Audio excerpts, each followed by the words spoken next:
Shalom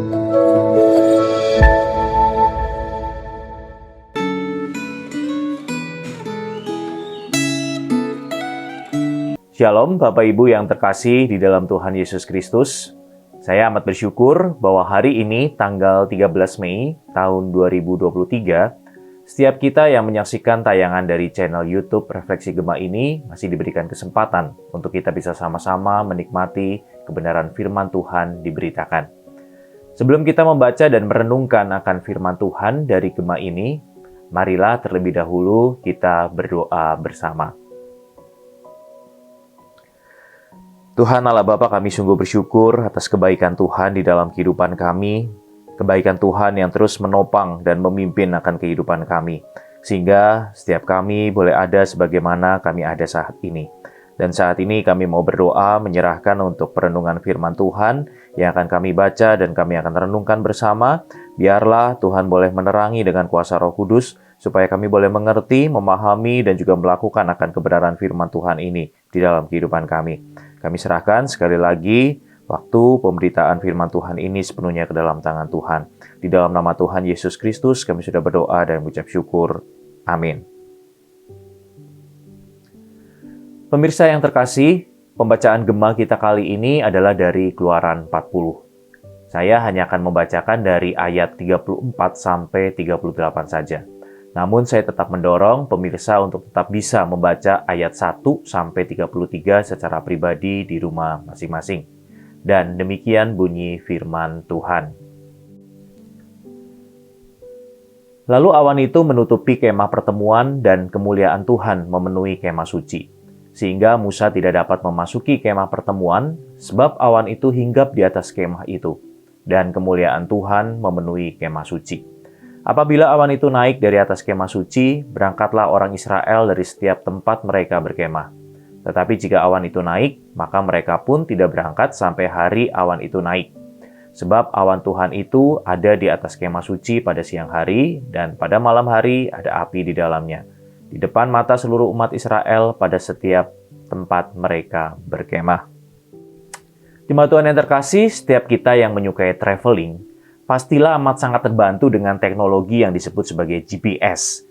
Teknologi yang disebut GPS ini akan memandu seseorang untuk bisa sampai ke sebuah tempat tahap demi tahap. Seseorang yang memakai teknologi GPS ini tidak perlu tahu terlebih dahulu arah dan rute untuk menuju ke sebuah lokasi yang tidak pernah dikunjungi sekalipun. Cukup percaya dengan tuntunan GPS ini.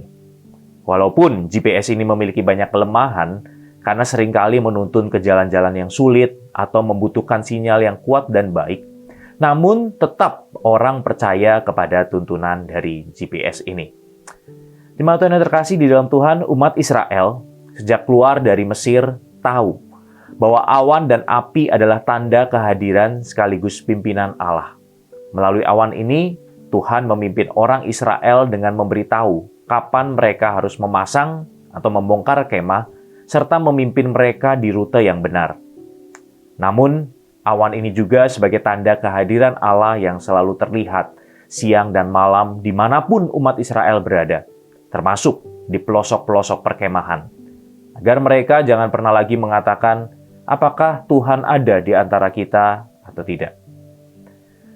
Dalam perikop kita hari ini, Allah memerintahkan supaya Musa membuat kemah suci. Itu yang tercatat di ayat 1 sampai dengan ayat yang ke-33. Dan setelah pembangunan kemah suci ini selesai, dicatat bahwa awan menutupi kemah pertemuan dan kemuliaan Tuhan memenuhi kemah suci. Awan ini adalah awan yang sama yang hadir bersama orang Israel sejak mereka meninggalkan Mesir dan tidak pernah meninggalkan mereka. Namun awan ini sekarang lebih dekat kepada bangsa Israel daripada sebelumnya. Karena awan ini berada di tengah-tengah perkemahan.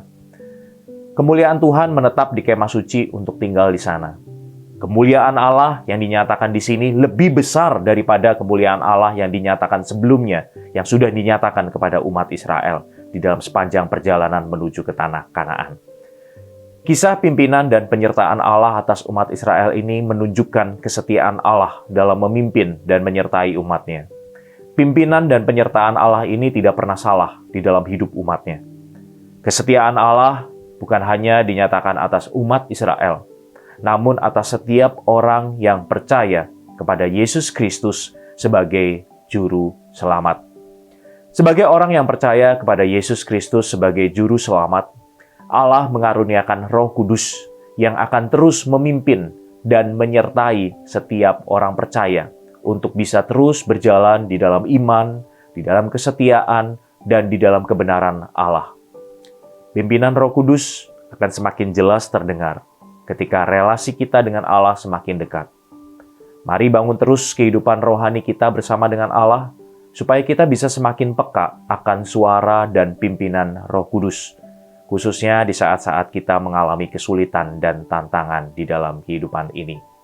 Sehingga kita bisa terus setia mengikut Tuhan sampai akhir nanti kita bisa melihat kemuliaan Allah yang sejati kelak itu dinyatakan. Jemaat Tuhan yang terkasih, kalau kita bisa percaya kepada tuntunan GPS, marilah kita juga mempercayakan hidup kita kepada tuntunan Roh Kudus yang terus memimpin kehidupan kita di dalam kebenaran Allah. Mari kita tundukkan kepala, kita berdoa.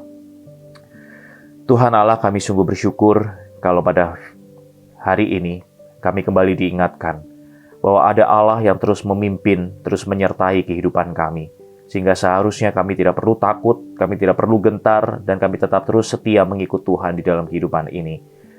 Ajar kami untuk kami bisa tetap terus setia, untuk kami bisa terus peka mendengar akan suara tuntunan Roh Kudus ini, sehingga hidup kami boleh tetap terus berjalan di dalam jalan Tuhan. Sekali lagi kami menyerahkan untuk hidup kami ini sepenuhnya ke dalam tangan Tuhan, Tuhan yang terus bekerja di dalam kehidupan kami. Terima kasih Tuhan, di dalam nama Tuhan Yesus Kristus kami sudah berdoa dan mengucap syukur. Amin.